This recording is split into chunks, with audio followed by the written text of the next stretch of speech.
মেয়েটির নাম ইভা। সে কিছু একটা ভেবে তার আঙুল দিয়ে ধীরে ধীরে নিজের গাল বুলাতে থাকে। আসলে ইভা কোর্টের মাধ্যমে আদালতে ফাঁসির দণ্ডপ্রাপ্ত এক কয়েদির সাথে ইশারায় কথা বলছে। ইভা তাকে প্রশ্ন করে যে তাকে বাঁচানোর কোনো উপায় আছে কিনা। ছেলেটি তার চোখের পলক নাড়িয়ে বলে তার কাছে অনেক তথ্য আছে। তখন ইভা তৎক্ষণাৎ ছেলেটির ইশারায় বলা সবকিছু লিখে ফেলে। যখন তাদের কথোপকথন শেষ হয় তখন কোর্টও শেষ হয়ে যায়। ছেলেটিকে 3 দিন পর ফাঁসির সাজা দেয়া হবে, কিন্তু তার একটুও ভয় হয় না, কারণ ছেলেটি কিছুক্ষণ আগে কোর্টে বসে থাকা ইভার সাথে পালানোর পরিকল্পনা তৈরি করেছে। তার নাম ডায়াবলিক, এক কুখ্যাত অপরাধী, এবং ইভা তখন ডায়াবলিকের দেওয়া স্থানটিতে পৌঁছে যায়। ইভা দেয়ালে চিহ্নিত ইটে টিপ দিতেই দেখতে দেখতে পুরো দেয়াল উপরে উঠে যায়। দেয়ালটির পেছনে একটি দুর্দান্ত গাড়ি দাঁড়িয়ে আছে।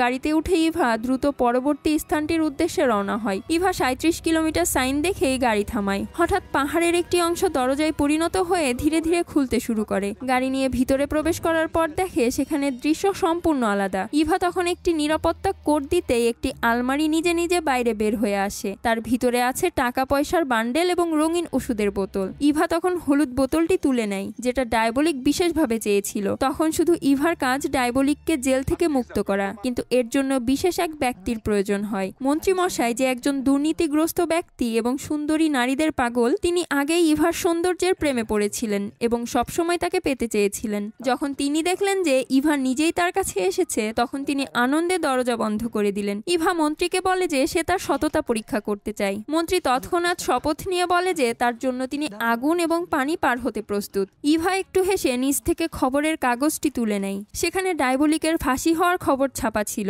ইভা তখন বলে যে এই কুখ্যাত চোরের গল্প খুবই আকর্ষণীয় মনে হচ্ছে এবং সে ফাঁসির আগে তার সাথে দেখা করতে চায়। মন্ত্রী তখন পরিষ্কারভাবে ইভাকে বলে যে তিনি একজন ফাঁসির আসামি। ইভা তার কাছে গিয়ে তাকে ছোঁয়া মাত্রই মন্ত্রী তৎক্ষণাৎ হ্যাঁ বলে দেয়, কিন্তু শর্ত রাখে যে তাকে ইভার সাথে যেতে হবে। ইভা চমকপ্রদ হাসি দিয়ে বলে সে ঠিক এটাই চেয়েছিল। সেদিন রাতে দুজন একসাথে গেলেন। জেলে পৌঁছানোর পর মন্ত্রী অজুহাত দেখিয়ে বলে যে তাকে ডায়াবলিকের সাথে জিজ্ঞাসাবাদ করতে হবে। তখন দুজন ইন্টারোগেশন রুমে চলে যায়। 27 মিনিট পর মন্ত্রী বাইরে বেরিয়ে এসে ঠান্ডা স্বরে বলেন ডায়াবলিক একটি কাঠের টুকরোর মতো, তার কাছ থেকে কিছুই পাওয়া যাবে না। জেলার তখন বলে সে সবসময়ই এমন ছিল, কোনো অনুভূতি ছাড়াই একদম চুপচাপ। পরের দিন ফাঁসির সময় এসে যায়। জেলের গার্ড ডায়াবলিকের কলার কেটে দিয়ে তাকে ব্লেড যুক্ত যন্ত্রের সাথে তার গলা বসিয়ে দেয়। কিন্তু আশ্চর্যজনক বিষয় হলো যে ডায়াবলিক এই সময়েও একদম শান্ত থাকে। ডায়াবলিকের এই অদ্ভুত আচরণ দেখে জেল কর্তৃপক্ষ কিছু একটা সন্দেহ করে। তখন তার ডায়াবলিকের বাড়ি থেকে পাওয়া মানুষের ত্বক দিয়ে তৈরি নকল মুখের কথা মনে পড়ে যায়। হঠাৎ করে তার খুব খারাপ অনুভূতি হয় এবং সে তৎক্ষণাৎ ফাঁসি স্থগিত করার নির্দেশ দেয়। পরের পার্টটি দেখার জন্য